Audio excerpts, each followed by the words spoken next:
Crowduck with Lisa, her boyfriend Marcel, and the family from Switzerland.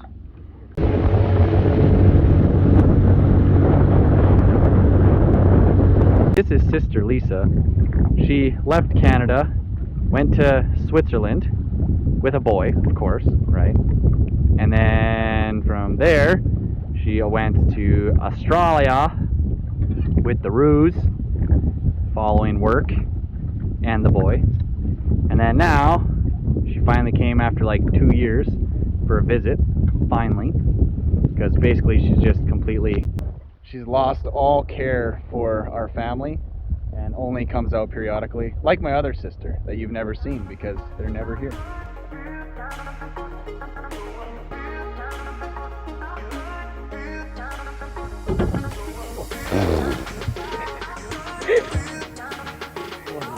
So much for my work bag.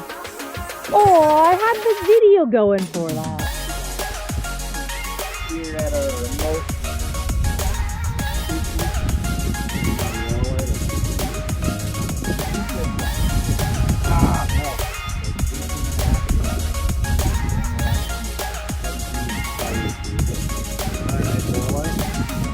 back again.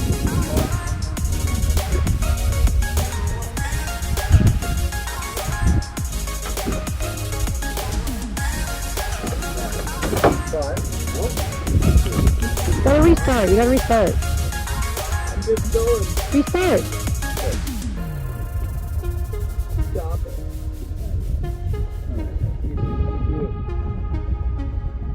Nope. 19. That's number 4. Stop it. So much energy today. Kick. Fly. Down. Oh, that was with a smaller hook. I even changed to a smaller hook. You just can't catch anything with this one. Problem.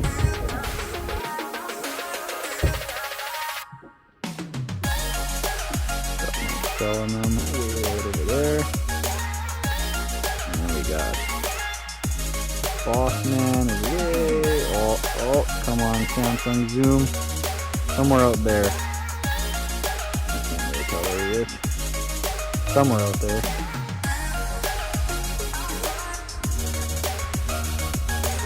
Yeah. 21 in. Again, too big.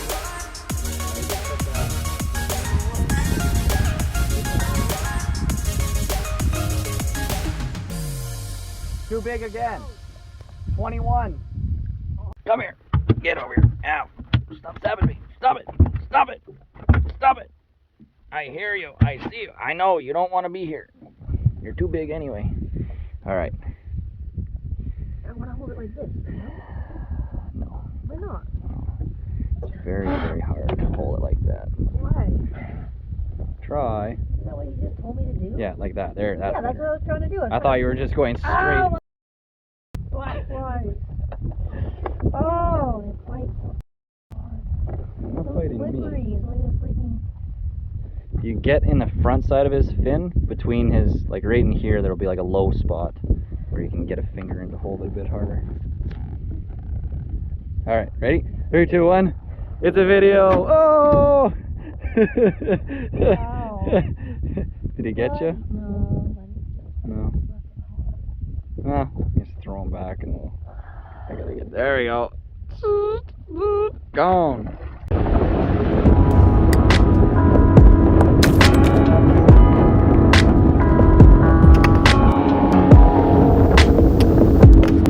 Totally forgot to get a video of the fish fry. It's very good.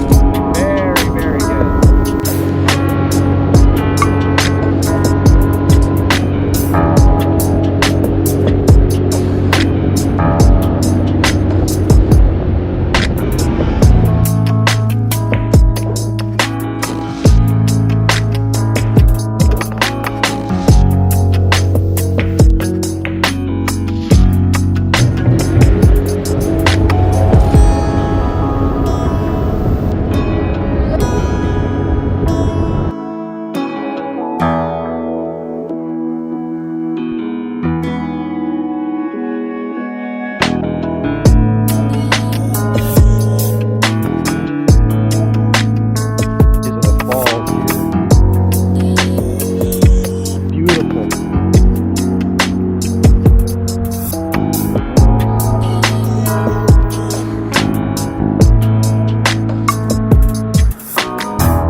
Almost a master angler bass.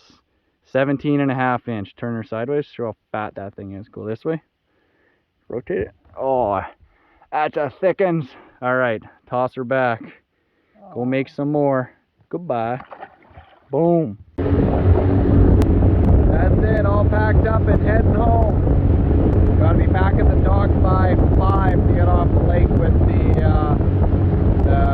side-by-side to bring us back across the next lake there to head home. Another great day on the water.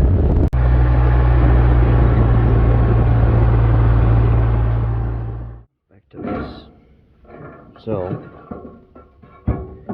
super weird shapes,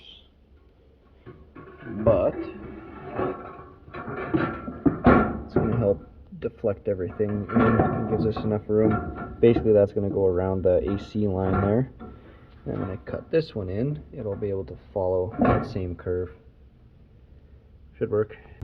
So to cut the tin, we're using all the different cutters, but then Wayne gave us this thing to play with. So it's basically turns a drill into cutters. It's like magic. So fire inspector was here, still not happy with the solar stuff, so he made them come back and switch out. They had to switch out their PVC for steel conduit now to run into here. Had to add even more warning stickers. I think they had to change something else in there. And then he noticed and he told the solar guy to just pass on the information to me to give to Wayne. Is basically they need to have, for the tech line coming in, it has to have like a special bushing so it's not tied in or grounded or something to the box. And then we need to have a big shut off switch that cuts power from the generator to the unit, and it either needs to be inside or outside, but we don't know, because like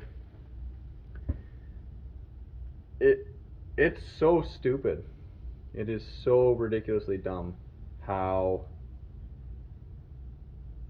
there's just this inspector does not tell you what you need to do.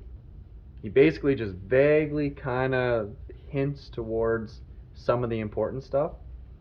And then when we asked him early on, like, well, what do you mean by this? He would just say, oh, you know, and he would either give you like a code book number, which meant nothing because it's just vague, or it would, you know, he would just kind of be like, oh, I don't know, you just have to, you know, it has to be something.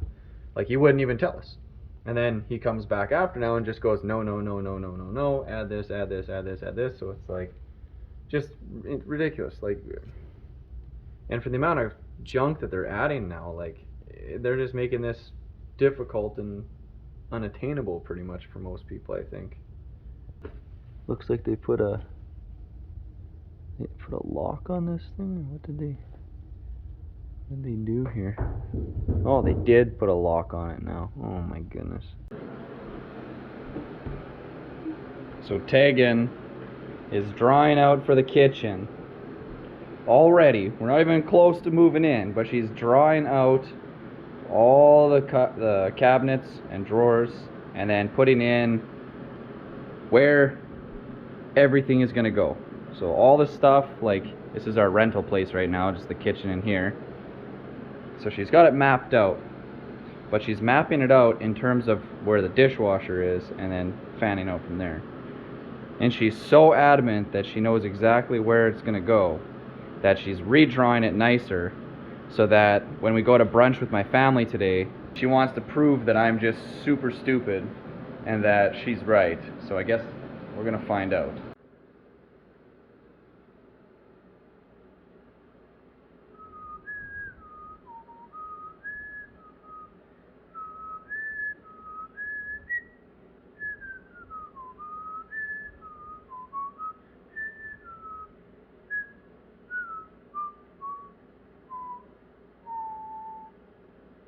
Come on, taxi's leaving. We gotta go. We're gonna be late. Again, another day of working in the tractor trying to get this all filled in. I just moved some more rocks by hand to kind of finish up that sort of retaining wall. I think I might throw a couple more rocks in here, and then I'll switch the bucket out to the regular materials bucket, and then I'll start on dumping some gravel in here. Right, let's start moving some gravel. I'm gonna try and grab some of the uglier stuff to put as a base layer, and then throw more finer stuff on top, but I think I'm just gonna kind of get what I get out of the pile of pit run there. So be it. It is what it is. If we so desire, we throw some mud on top later to get some plants to grow. But generally speaking, around here, everything grows in this sandy, gravelly junk. Like all this stuff is just growing in gravel right now, and we don't have to cut it.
So I figured to give you an update where we're at here. So I've ramped it out, and then I've been able to now drive right up and start tossing it off the edge of here. So you can see I got some bigger stone. I'm trying to pick in the pile as I'm grabbing. I'm trying to get stuff that has bigger stone in it, because that's not as good for the driveway if I have any left over by the time I'm done. And yeah, I'm just dumping it in here. I only want to dump it up to this point for now, because I still need to get that electrical line ran in here. But by the end of it, we want it right up to here, right up into there. See, that's a good reason for covering it over too, right? Just to help insulate it. It's hard to kind of tell how high this is, but from, you know, the water level to the top of the gravel here right now is probably 4.5 or 5 feet. So that's why I wanted to put all these rocks in here, just to keep this material from sliding back down, because I do want to maintain our drain pipe that is in here and have it so that the water can at least sit here somewhere and then start going underneath the driveway and then coming over there. I've been doing this for, I don't know, probably on hour 5 or hour 6, but it's not a massive tractor bucket. It's nowhere near like, say, a big wheel loader, right? So big wheel loader, you'd be, you know, a third of the time, but I don't have a wheel loader. I have a 50 horsepower tractor, so we're making it work. So while I'm in the tractor. Tegan's been working on her barn door and trims, and now she is working on I think she's using some scrap materials to make a table for my mom for her birthday. So her birthday's coming up, and making a nice little custom table to replace one my mom already has. That is super sketchy, it's super shaky, and it holds a water jug on top. And it's just not good. So Tegan's making a nice sturdy one. She's using 4x4 posts for the legs on it, and 2x12 for the top, and all kinds of stuff like that. So it's gonna be super heavy duty, super tough, and should be able to handle the weight of the water cooler on top of it.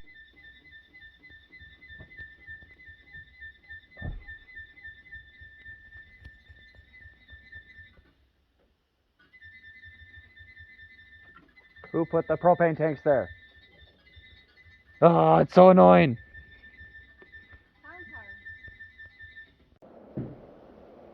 The sea of trims that Tegan was working on today.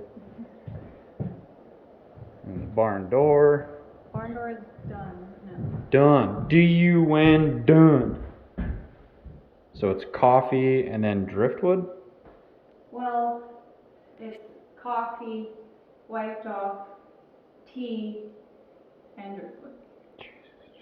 Just to make it complicated. So if you're trying to replicate this at home, just don't even try, because it's a one of a kind. It's pretty much impossible. And then the beginnings of the table. So that'll be beefy. This is upside down right now, obviously, but that'll be a big Mamba Jamba table. But yeah, this is all, we had 4x4s left over from the railings, and 2x12 left over from the finished fake beam there. So why not? Why not? Alrighty, another day on 80 acres, or a beautiful evening actually. Beautiful evening. And didn't bore you guys with the footage, but ran the tractor again. Got the, actually up on the tank here. Just pouring gravel in here. I've been just spending hours pretty much every night.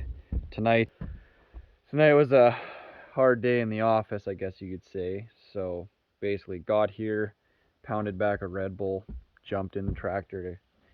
Needed something to keep me awake. I don't want to put too much more against the edge of here. I'm not sure if it's going to start pushing the tank sideways. I don't think it is, but you just never know. Strange things happen all the time.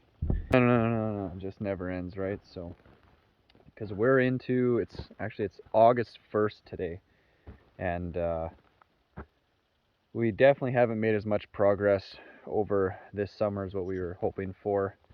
I've been very, very busy at work, so haven't been able to come here and spend as much time afterwards as I'd like to get stuff done, but that's how she goes sometimes. And then we have lots of little side projects coming up, such as now I have to put a new roof on my shed because of the little tornado that hit us there, and cleaning up trees and everything. That has taken a bunch of time and is going to continue to take a bunch more time, as I'm sure more of them are going to be falling because they're, you know, weakened now from the big storm. But yeah, I mean, we still need to get the big things are, the boiler has to be done. We have to finish all the prep stuff and the fireplace stuff to get that done. Do a sand and vac on the house, get all of our flooring in, trims. We have to get the siding done here. We have to switch out that deck for another steel deck, put in the stairs, railings on that, stairs on the back, railing on that, railing down the side. We have glass railing for the front, and we got bench seating going on the far corner of the deck there. And we got to cover the electrical there so we can get our final inspection signed off on for electrical. So basically the rush now is just to try and get it so that we can actually move into the house. And if we can move in, then we can get our insurance lowered because we're paying crazy high insurance for construction. We also have a rental place, so we're paying for rental place stuff as well as all the stuff here. And then we still have to get firewood, right? So we still have a bunch of firewood to process. We have the trees are there, the bins are there, all that kind of stuff is there, but we have to just split more wood. So that way we'll have enough for sure for the winter, because we have no idea what we need, right? Like, we've never burnt in this building before, so we're guessing around 12 cords a year is where we're going to be at. Hopefully, I'm thinking 12 to 15, which is still a lot. But if we want to use it as our primary heat source, basically not have to burn the propane as often or at all is kind of the goal. And then heat the hot water and all that kind of stuff. But I mean, it has its stresses, but it is just beautiful out here.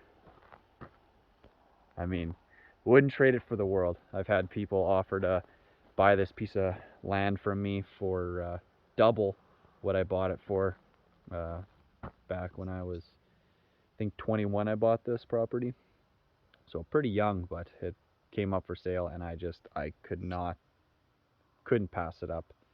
There's a pretty interesting story to the piece of land here. I'll probably tell you guys eventually the whole background on it and how everything ended up the way it is, and the roads and blah blah blah blah blah. But yeah, till next time, thanks for watching 80 Acres. Like, subscribe, comment, all that good stuff. And yeah, I mean, fingers crossed we can get this house all built up. We can get into clearing our hiking trails. We got the tree stands we're gonna have to clean up now from the storm, because I'm sure a bunch of that stuff's gonna be all knocked over. So we gotta do, there's so much to do.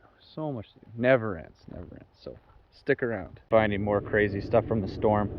So this whole mat of moss must have peeled right up when this tree was getting blown over, but it came back down.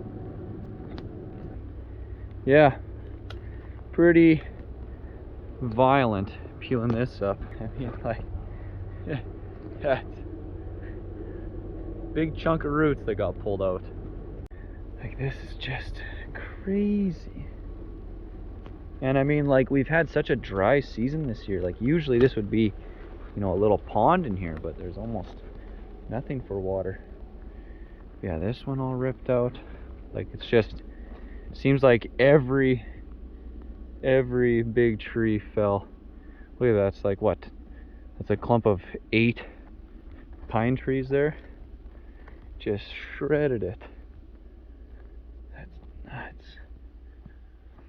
What was even peeling chunks of moss out. But yeah, those ones are pushed over. Those ones pushed. Oh, look how pretty it is. But yeah, like, this is just crazy. Look at that. That one's down. That one's down. So there's the house, just so you reference. I'm on the opposite side of the pond down the trail here. Yeah, squirrel, you have no idea what the heck happened, hey? All your trees are gone. Yeah, these ones are all pushed. Like, it's just anywhere you walk around here, trees have just been torn right out. These ones are all down. It's just crazy. Like, look at this. This is kind of the part that got hit the worst. It came through here and just was flattening almost everything in its path. It's crazy. It's nature. What are you gonna do? Mother Nature does not care. She wants to reach out and just slap you, she'll do it. Nothing you can do about it.